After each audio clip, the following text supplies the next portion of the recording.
नमस्ते दोस्तों। मैं doctor Pawan Sharma the psychedelic एक बार फिर से आपका आज के वीडियो में स्वागत करता हूं। दोस्तों, हम लोग बात कर रहे थे मूड डिसऑर्डर्स की। जैसा कि हम लोगों ने पिछले वीडियो में बात करी, मूड डिसऑर्डर होना हम लोगों के लिए कोई ऐसी बड़ी बात नहीं है। वो अक्सर होता रहता है हम लोगों की ज़िंदगी में। जैसे जैसे घटनाएं घटती हैं उस तरह से हमारे मूड ऊपर नीचे स्विंग होते रहते हैं और शिफ्ट होते रहते हैं एक दूसरी तरफ। दोस्तों, ये मूड स्विंग होना और मूड डिसऑर्डर ये आपके लिए तब तक प्रॉब्लम वाली बात नहीं है जब तक कि ये आपके लिए कोई डिज़ास्टर ना बन जाए या कोई बहुत बड़े आपके इश्यूज़ ना हो जाए। आम तौर पे हम देखेंगे कि हम लोगों के रोज़ ही कोई ना कोई मूड डिसऑर्डर, मूड बदलते रहते हैं। कभी आप एक स्टेट में हैं, कभी आप दूसरे स्टेट में हैं, तुरंत ही आप इधर से उधर शिफ्ट होते रहते हैं। ये तब तक आपके लिए प्रॉब्लम नहीं है जब तक कि आपको बहुत बड़ी कोई चुनौती ना शामिल करने पड़े या आपके कामों में कहीं ना कहीं वो बैरियर बन करके सामने ना आ रहे हों। आज के इस वीडियो में मैं आपको मूड डिसऑर्डर को क्योर करने के पूरे ही प्रूवन तरीके बताने जा रहा हूँ, जिससे हम लोग इन मूड डिसऑर्डर से जानते बूझते हुए भी अपने हिसाब से छुटकारा पा सकते हैं। दोस्तों, सबसे पहली बात मैं आपको ये बताना चाहूँगा कि जब भी आपको मूड डिसऑर्डर का सामना करना पड़े, आपको सिर्फ ये ध्यान रखना है कि ये मूड डिसऑर्डर हमारे सबकॉन्शियस माइंड का, यानी अवचेतन मस्तिष्क का एक रिस्पॉन्स है हमारे आसपास की घटनाओं का। यानी हो सकता है आपने कोई चीज़ अभी देखी हो, सुनी हो, या किसी से आप मिले हों, या कुछ ऐसा हो गया हो अचानक से जिसका रिएक्शन आपका सबकॉन्शियस माइंड यानी आपका अवचेतन मन अपनी तरह से आपके पुराने रिस्पॉन्सेज, अपने बिलीफ वैल्यूज़ को लेकर के इमीडिएट रिस्पॉन्स कर रहा है, जो कि हो सकता है आपको पसंद ना आए, आपको शर्मिंदगी दें, आपको बहुत ज़्यादा हताश कर दें, आपको हारा हुआ सा महसूस करने को दें, आपको बहुत ज़्यादा प्रॉब्लम में डाल सकता है ये बात। अब मैं आपको ये कहना चाहता हूँ कि जब भी आपको कभी ऐसा हो और आप ये जान लें कि हाँ, मेरा मूड बदल रहा है, शिफ्ट हो रहा है, और अभी जो चीज़ थी उसके हिसाब से तुरंत बदल गया है और मैं इसको बदलना चाहता हूँ, तो आपको ये एफर्ट जो करना होगा वो कॉन्शियसली करना होगा। यानी हमें चेतन रूप से जाग करके इसका सॉल्यूशन जानना पड़ेगा। चेतन रूप से आपको जब से ही पता चले कि मेरा मूड बदल रहा है,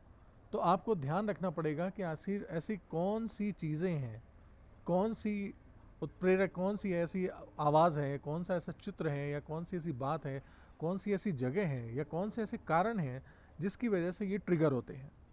जैसे हो सकता है कि आप किसी दोस्त से बात कर रहे हों, उसकी किसी एक टॉपिक पे बात करने से ही आप तुरंत देखेंगे आपका मूड बदल सकता है। या आपका स्टडी रूम, हो सकता है आप पढ़ने जा रहे हो और अचानक पढ़ने का मन नहीं हो रहा हो सकता है कि आप किसी काम को करने जा रहे हो और आप कोई चीज़ देखते हैं, जैसे आपके ऑफिस की टेबल, उसमें रखी हुई कोई चीज़ें,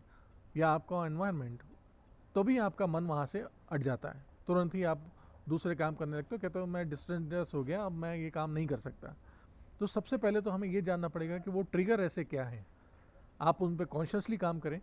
उनको ट्रिगर को पहचानें। जब आप वो ट्रिगर जान जाएं, तो अब आपको काम ये करना है कि जैसे ही आप उस जगह जाएं, उस चीज़ों को होने लगे या वो घटनाएं आपके साथ होने लगी जो कि आपको अनरिसोर्सफुल स्टेट में ले जाती हैं, और उन चीज़ों को जैसे ही ट्रिगर करने लगे वो, आपको कॉन्शियसली एफर्ट करके जस्ट उसका अपोजिट, यानी अगर आपको लग रहा है कि मैं एग्ज़ाम में फ़ेल हो जाऊंगा तो क्या होगा, आपको इमीडिएट उस वक्त ये सोचना है कि अगर मैंने ये एग्ज़ाम क्वालिफाई कर लिया तो मेरे पास क्या क्या होगा। अगर आपको लगता है कि मैं टारगेट अचीव नहीं कर पा रहा हूँ बिज़नेस के, तो तुरंत आपको ये सोचना है कि जैसे ही मैं टारगेट अचीव कर लूँगा तो मुझे कौन से अचीवमेंट मिलेंगे, कौन सी उपलब्धि होगी, या इस काम को करते ही मेरे पास और क्या क्या चीज़ें होंगी, मैं अपनी लाइफ का जैसे ही ये गोल हासिल कर लूँगा तो मुझे क्या मिलेगा। तो जैसे ही आप इस तरफ जाते हैं तो आपका दिमाग तुरंत आपको गाइड करता है आपके फ्यूचर की पॉजिटिविटी की तरफ, और वो सोचने लग जाता है कि हाँ, मुझे कंस्ट्रक्शन में और क्या क्या चीज़ें लानी है, क्या करना है,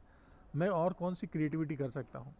तो आपको तुरंत ही अपने दिमाग को कॉन्शियसली यानी चेतन रूप से हैक करना पड़ेगा। उस हैक करके आप उसको तुरंत ही दूसरी तरफ डाइवर्ट कर सकते हैं, यानी सैडनेस से आप तुरंत उसको क्रिएटिविटी की तरफ मोड़ सकते हैं।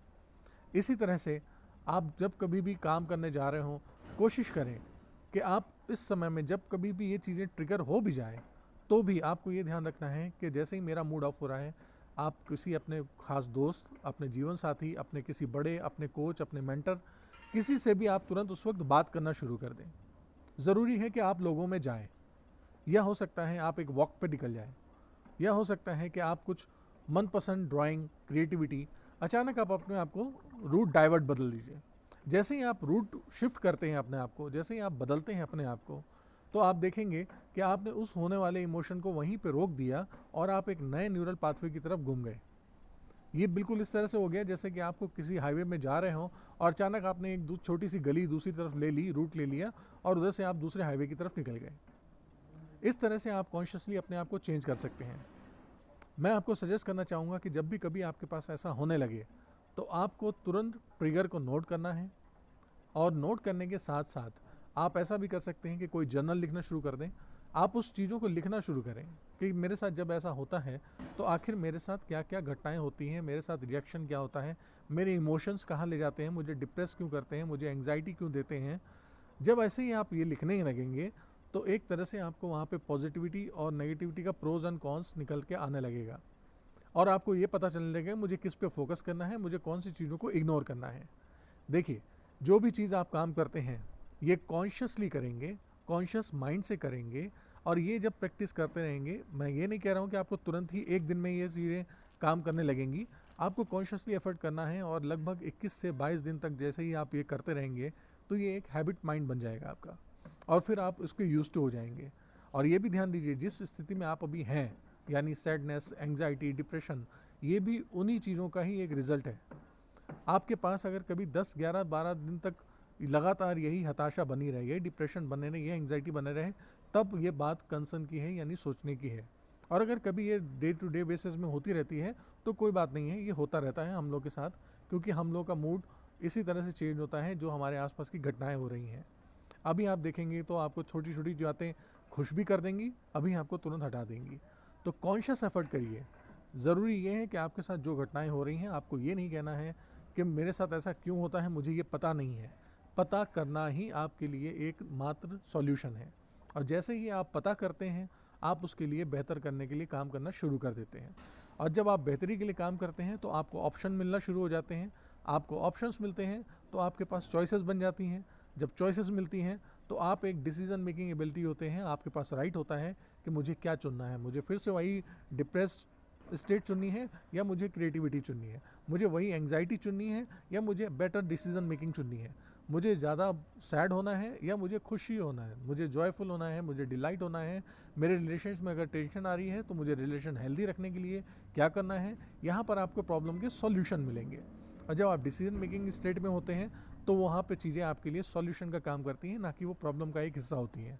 और जब जब आप ये कहते रहेंगे कि मेरे पास ये प्रॉब्लम है, ये प्रॉब्लम है, ये प्रॉब्लम है, ये प्रॉब्लम है, तो आप सिर्फ प्रॉब्लम पे ही फोकस कर रहे हैं, और उससे होने वाले डिज़ास्टर्स आपके सामने अभी दिखने लग जाएंगे। आप तुरंत सोचने लग जाएंगे कि मेरे लिए और क्या बुरा हो सकता है, और क्या इससे बुरा हो सकता है, और वो बुरी चीज़ों को आप देखते जाएंगे, देखते जाएंगे, देखते जाएंगे, और सॉल्यूशन ना होने की वजह से आप उस डिप्रेशन, एंग्जाइटी और उस नेगेटिव स्टेट में बहुत ज़्यादा अंदर घुस जाएंगे, जहाँ से आपको बाहर आने में वाकई बहुत मुश्किल होगा। इसलिए जब भी कभी ऐसा होने लगे तो आपको तुरंत ही कॉन्शियस रूप से, यानी चेतन होकर के, जागरूक होकर के इसके सॉल्यूशन के बारे में सोचना है, बात करना है, समझना है, और हो सके तो अपने किसी मेंटर, अपने टीचर, अपने बड़े, कोई भी ऐसे गाइड जो आपको इन मामलों में मदद कर सकते हैं, उनसे इन बातों के साथ पॉजिटिवली शेयर करना है कि मुझे इनसे बाहर निकलने के लिए क्या करना है, बजाय ये कहते हुए कि आजकल मेरे पास ये समस्याएं आ रही हैं और मैं बहुत परेशान हूँ, मैं दिक्कत में हूँ। हमेशा सॉल्यूशन की तरफ फोकस करिए, तो आपका ब्रेन इसको एज अ कमांड लेता है कि मुझे यहाँ पर अब प्रोडक्टिविटी देखनी है, मुझे इसका सॉल्यूशन निकालना है। वो नए नए क्रिएटिव आइडियाज़ देगा आपको, नई नई तरीके देगा, और आप देखेंगे कि इससे बहुत जल्दी आप बाहर आ सकते हैं। और जब आप ऐसा करने लगें तो याद रखिए, जैसे ही आप बाहर निकलें अपने आप को एक रिवॉर्ड ज़रूर दें, अपने आप को एक छोटा सा टैप दे सकते हैं, अपनी पीठ थपथपा सकते हैं, अपने आप को कह सकते हैं हुर्रा, या शाबाश, मैंने ये काम कर लिया। इस तरह के जब आप एंकर्स क्रिएट करेंगे तो ये एंकर्स आपको आने वाली कभी फ्यूचर में दोबारा इसी स्टेट से झटपट बाहर निकलने में तुरंत मदद करेंगे। आपको उतना लंबा प्रोसेस नहीं लेना पड़ेगा। उम्मीद करता हूँ कि आपको ये सॉल्यूशंस जल्दी ही इस्तेमाल करने लगेंगे, और ये आपको अपने आने वाले उन चैलेंजेस स्टेट से बाहर निकलने में मदद करेंगे। मैं आगे भी ऐसे ही कुछ वीडियोस लेते हुए आपके पास आऊँगा, और आपसे भी रिक्वेस्ट करता हूँ कि अगर आप किसी ऐसे विषय पर जानना चाहते हैं तो हमारे इस कमेंट सेक्शन में लिख सकते हैं। मैं हो सकता है कि अपने हिसाब से कुछ नई नई चीज़ें ढूंढ करके आपके लिए रिसर्च करके उन पे एक वीडियो बना करके आप तक पहुंचाऊंगा आपकी मदद के लिए। उम्मीद करता हूं आपका दिन शुभ रहे, आप स्वस्थ हों और मस्त रहें। आगे के लिए धन्यवाद।